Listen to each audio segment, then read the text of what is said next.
শাপলা খেতে ভালো লাগছে না? আমার এই রেসিপিটা ট্রাই করুন, অবশ্যই শাপলা খেতে ভালো লাগবে। আমি 100% গ্যারান্টি দিয়ে বলছি। তো চলুন আজকে রেসিপিটা শেয়ার করি। চিংড়ি মাছ আর শাপলা নিয়ে নিয়েছি। আমার এই আজকে ছেঁচা শাপলা তৈরি করার জন্য সব কিছুই ছেঁচে নিতে হবে। এখানে চিংড়ি মাছগুলোকে সুন্দর করে ছেঁচে নিচ্ছি। আপনারা ছোট বড় সব ধরনের চিংড়ি ব্যবহার করতে পারবেন। তো আমার এই চিংড়িগুলো একদম মিডিয়াম সাইজের ছিল। তা আমি সুন্দর করে পাটায় ছেঁচে নিয়েছি এবং বাটিতে তুলে নিয়েছি। এবার শাপলাগুলোকে ছেঁচে নিব। যারা শাপলা খেতে পছন্দ করেন না, আমার এই রেসিপিতে 100% গ্যারান্টি আপনারা অবশ্যই শাপলা প্রেমী হয়ে যাবেন। তো শাপলাগুলোকে আমি খুব সুন্দর করে ছেঁচে নিচ্ছি। আপনারা চাইলে আরও ভালো মতো করে ছেঁচে নিতে পারেন। আর শাপলার যে সাইজ সেটা ছোট বড় করে নিতে পারেন।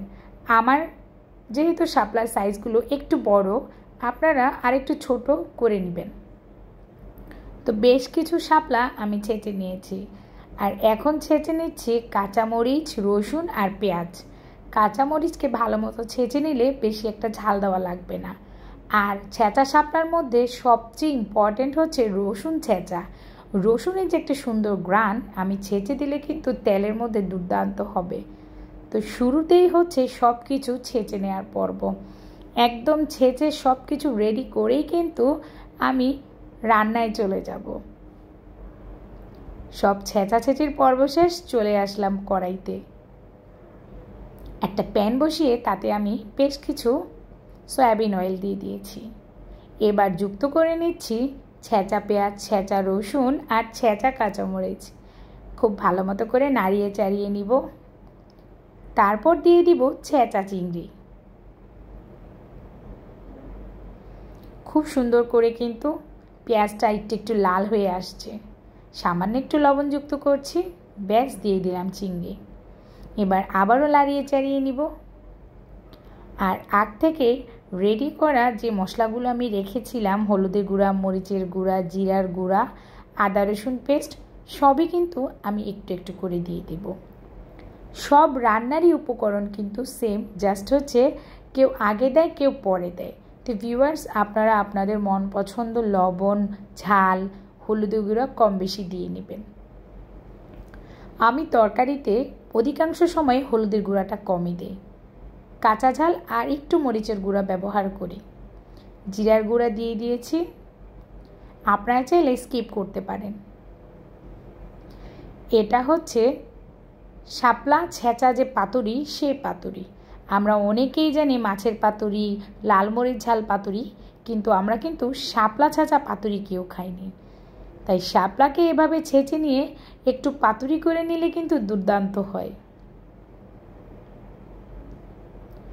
শাপলা থেকে পানি বের হয়, আপনারা এক্সট্রা পানি প্রথমেই ব্যবহার করবেন না। আমি শাপলা দেওয়ার পরে দেখেন শাপলার গা থেকে যা পানি খুব সুন্দর করে বেরিয়ে আসছে এবং শাপলা ছেঁচার পানি দিয়েই কিন্তু শাপলাটা রান্না হচ্ছে। যেহেতু এটা ভাজি একটা পাতুরি হচ্ছে, তাই এখানে তেমন বেশি পানি দেওয়া লাগবে না। আমরা কিছু টাইম অপেক্ষা করব শাপলার পাতুরিটার কী অবস্থা দেখার জন্য। তো ভিউয়ার্স দেখেন, খুব সুন্দর পানি বের হতেই একটা সুন্দর কালার চলে এসেছে। আমি কিন্তু কোনো পানি ব্যবহার করিনি, শুধু এখন যুক্ত করছি নারকেল কোড়া। আমার যেহেতু নারকেল কোড়া ফ্রিজে আগ থেকেই স্টোর করা ছিল, আমি নারকেল কোড়া দিয়ে দিয়েছি। আপনারা চাইলে পাটায় নারকেলটা বেটেও দিতে পারেন, কিংবা একটু সামান্য দুধও যুক্ত করতে পারেন। তো আমি নারকেলের দুধ না দিয়ে সরাসরি নারকেল কোড়া ইউজ করেছি। শাপলার সাথে চিংড়ি আবার নারকেল কোড়া দুর্দান্ত একটা রেসিপি হয়ে গিয়েছে।